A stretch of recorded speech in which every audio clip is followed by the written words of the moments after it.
കർത്താവായ യേശുക്രിസ്തുവിൻ്റെ അതിപരിശുദ്ധ നാമം വാഴ്ത്തപ്പെടട്ടെ. പ്രിയപ്പെട്ടവരെ, ഇന്ന് നമ്മൾ ധ്യാനിക്കുന്നത് യോഹന്നാൻ എഴുതിയ സുവിശേഷം 5-ാം അധ്യായം 14, 15, 16 വാക്യങ്ങൾ. അനന്തരം യേശു അവനെ ദൈവാലയത്തിൽ വെച്ച് കണ്ടു. അവനോട്, നോക്കൂ, നിനക്ക് സൗഖ്യമായല്ലോ. അധികം തിന്മയായത് ഭവിക്കാതിരിപ്പാൻ ഇനി പാപം ചെയ്യരുതെന്ന് പറഞ്ഞു. ആ മനുഷ്യൻ പോയി തന്നെ സൗഖ്യമാക്കിയത് യേശു എന്ന് യഹൂദന്മാരോട് അറിയിച്ചു. യേശു ശബ്ബത്തിൽ അത് ചെയ്യുക കൊണ്ട് യഹൂദന്മാർ അവനെ ഉപദ്രവിച്ചു. വളരെ വലിയൊരു അത്ഭുതം. അതിൻ്റെ റിസൾട്ടാണ് ഇപ്പോൾ നമ്മൾ കണ്ടത്. യേശുവിന് കിട്ടിയ പ്രതിഫലം നോക്കിക്കേ. 38 വർഷമായിട്ട് ആരും സഹായിക്കാനില്ലാതെ കിടന്നൊരു മനുഷ്യൻ, തന്നെത്താനെ ശക്തിയില്ലാതിരുന്നൊരു മനുഷ്യൻ. ഒത്തിരി പേരുണ്ടായിരുന്നു അവിടെ, രോഗികൾ. ഇവനെ സെലക്ട് ചെയ്ത് കർത്താവ് സൗഖ്യമാക്കി. ഇപ്പോൾ സൗഖ്യമാക്കിയ സമയത്ത് യേശു അവിടെ നിന്ന് മാറിക്കളഞ്ഞു. കാരണം ഒത്തിരി ആൾക്കൂട്ടം ഉണ്ടായിരുന്ന കണ്ട് ഇവന് യേശുവിനെ കാണാൻ പറ്റിയില്ല. അപ്പോൾ യേശു ഇവനോട് പറഞ്ഞു, കിടക്ക എടുത്ത് നടക്കുക. അന്ന് ശബത്തായിരുന്നു. കിടക്ക എടുത്തുകൊണ്ട് പോകുമ്പോൾ യഹൂദന്മാർ വന്ന് പിടിച്ചു. ഇന്ന് ശബത്താണ്, കിടക്ക എടുത്തുകൊണ്ട് നടക്കുന്നത് വിഹിതമല്ല. എന്നെ സൗഖ്യമാക്കിയവൻ എന്നോട് പറഞ്ഞു. അതാരാണ്? യേശുവിനെ കണ്ടില്ല. ഇപ്പം കണ്ടപ്പോൾ ഈ മനുഷ്യൻ അമന്ന് വീണ് കർത്താവിനെ ആരാധിക്കേണ്ടതല്ലേ, നന്ദി പറയേണ്ടതല്ലേ, കെട്ടിപ്പിടിക്കേണ്ടതല്ലേ, ചുംബനം ചെയ്യേണ്ടതല്ലേ? അതിന് പകരം ഇവൻ പോയി യഹൂദന്മാരോട് പറഞ്ഞു കൊടുത്തു. യേശു കർത്താവിൻ്റെ സാമ്പിളായിരുന്നു. ഈ മനുഷ്യൻ ഇങ്ങനെ ചെയ്യുന്ന കർത്താവിന് അറിഞ്ഞൂടെ? ഈ അധ്യായം അവസാനിക്കുന്നത് ഇങ്ങനെയാണ്: നിങ്ങൾ മോശയെ വിശ്വസിച്ചെങ്കിൽ എന്നെയും വിശ്വസിക്കുമായിരുന്നു. അവൻ എന്നെക്കുറിച്ച് എഴുതിയിരിക്കുന്നു. എന്നാൽ അവൻ്റെ എഴുത്ത് നിങ്ങൾ വിശ്വസിക്കുന്നില്ല എങ്കിൽ എൻ്റെ വാക്ക് എങ്ങനെ വിശ്വസിക്കും? 5 മണ്ഡപങ്ങളുള്ള ബെത്സൈദ കുളക്കര, അത് മോശയുടെ പുസ്തകത്തെ കാണിക്കുകയാണ്. അവിടെ കിടക്കുന്ന രോഗികളൊക്കെ ശ്രദ്ധിച്ച്: വ്യാധിക്കാർ, കുരുടർ, മുടന്തർ, ക്ഷയരോഗികൾ. ന്യായപ്രമാണത്തിൻ്റെ ദോഷം ഇതാണ്. ന്യായപ്രമാണം ഒരു മനുഷ്യനെയും പൂർണ്ണനാക്കുന്നില്ല, ആത്മീയ രോഗിയാക്കുന്നു.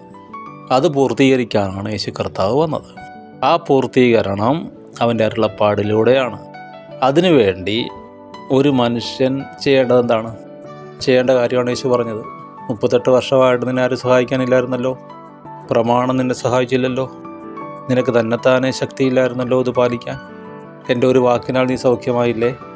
ഒരു കാര്യം ഞാൻ നിന്നോട് പറഞ്ഞുള്ളൂ, ശബത്താണ്, പക്ഷെ കിടക്ക എടുത്ത് ചുമന്നുകൊണ്ട് നടക്കുക. അവർ ചോദിക്കും. അതിനെക്കുറിച്ച് ഹെബ്രായ ലേഖനം 13 പറയുന്നത്: ആകയാൽ നാം അവൻ്റെ നിന്ന ചുമന്നുകൊണ്ട് പാളയത്തിന് പുറത്ത് അവൻ്റെ അടുക്കൽ ചെല്ലുക. ഇതാണ് നമ്മൾ ചെയ്യേണ്ടത്. ഈ മനുഷ്യനോട് കർത്താവ് പറയാണ്, എവിടെ വെച്ചാൽ കണ്ടത്? ആലയത്തിൽ വെച്ച് കണ്ടത്. പറയാണ്, മോനെ, അധികം ദോഷമായത് വരാതിരിക്കാൻ മേലിൽ പാപം ചെയ്യരുത്. 38 വർഷമായിട്ട് കിടക്കുകയായിരുന്നല്ലോ, അതിനേക്കാൾ ദോഷമായൊരു സ്ഥിതി നിനക്ക് വരാതിരിക്കണേ. നീ എൻ്റെ നിന്ന ചുമന്നുകൊണ്ട് പാളയത്തിന് പുറത്ത് വരിക. ഇന്നും ദൈവം മനുഷ്യനായി വെളിപ്പെട്ടിട്ടും ആൾക്കാർ ഓരോ സൂത്രപ്പടി കാണിച്ചുകൊണ്ട് വേറെ പല സ്ഥലങ്ങളിലും കൂടി വരുന്ന കണ്ടിട്ടില്ലേ? കണ്ണടച്ചിരുട്ടാക്കുക. യേശു കർത്താവ് ദൈവം ഇവിടെ ക്രൂശിക്കപ്പെട്ടവനായിട്ട് എല്ലാവരുടെ മുമ്പിൽ കിടക്കുക. ആർക്കും വേണ്ടല്ലോ, ഒരു തിരക്കുമില്ല, ഒരു ബഹളവും ഇല്ല. തിരക്കും ബഹളവും എല്ലാം വേറെ പല സ്ഥലങ്ങളിലുമാണ്. എന്താണെന്നറിയാമോ?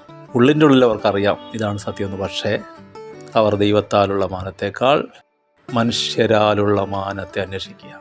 യേശുവിൻ്റെ വന്നാൽ യേശുവിന് ഇങ്ങനെ ഒരു കണ്ടീഷനുണ്ട്: നിന്ന ചുമന്നുകൊണ്ട് പാളയത്തിന് പുറത്ത് വരണം. ഇനി മറുവശം നോക്കിക്കേ. ചരിത്രം കണ്ട വലിയവർ, ജീവിതത്തിൽ വിജയം നേടിയവർ, അനേകർക്ക് അനുഗ്രഹമായവർ ഇത് ചെയ്തവരാണ്. മോശയെക്കുറിച്ച് എഴുതിയിരിക്കുന്നു: മിസ്രയീമിലെ സമ്പത്തിനേക്കാൾ ക്രിസ്തുവിൻ്റെ നിന്ന വലിയ ധനമെന്നെണ്ണി. 1000 വർഷമായി ഇന്നും ജീവിക്കുന്നുണ്ടോ? ദൈവത്തിൻ്റെയും മനുഷ്യരുടെയും മുമ്പിൽ മാനിക്കപ്പെട്ടവരുണ്ടോ? നമ്മൾ നമ്മുടെ തന്നെ മാനം അന്വേഷിച്ചാൽ നമ്മൾ നമ്മുടെ തലമുറകൾക്കും അപമാനമാണ്. മറിച്ച് ക്രിസ്തുവിൻ്റെ നിന്ന ചുമന്നാൽ അത് നിനക്കും നിൻ്റെ കുഞ്ഞുങ്ങൾക്കും കുടുംബത്തിനും മാനമാണ്. കാരണം സ്വർഗം മാനിക്കും. നീ മറ്റുള്ളവരുടെ കാലും കഴുകി വെള്ളം കുടിച്ച് നടക്കണ്ട. അന്തസ്സായിട്ട് നട്ടല് നിർത്തി ദൈവം നിർത്തും. യേശുവിൻ്റെ നാമത്തിൽ ഞാൻ അനുഗ്രഹിക്കും. കർത്താവ് കൃപ നൽകട്ടെ. യേശുവിനെ ഉയർത്താൻ, യേശുവിനെ മഹിമപ്പെടുത്തുവാൻ, ധൈര്യത്തോടെ അവൻ്റെ വേല ചെയ്യുവാൻ സ്വർഗ്ഗം സഹായിക്കട്ടെ. ആമേൻ.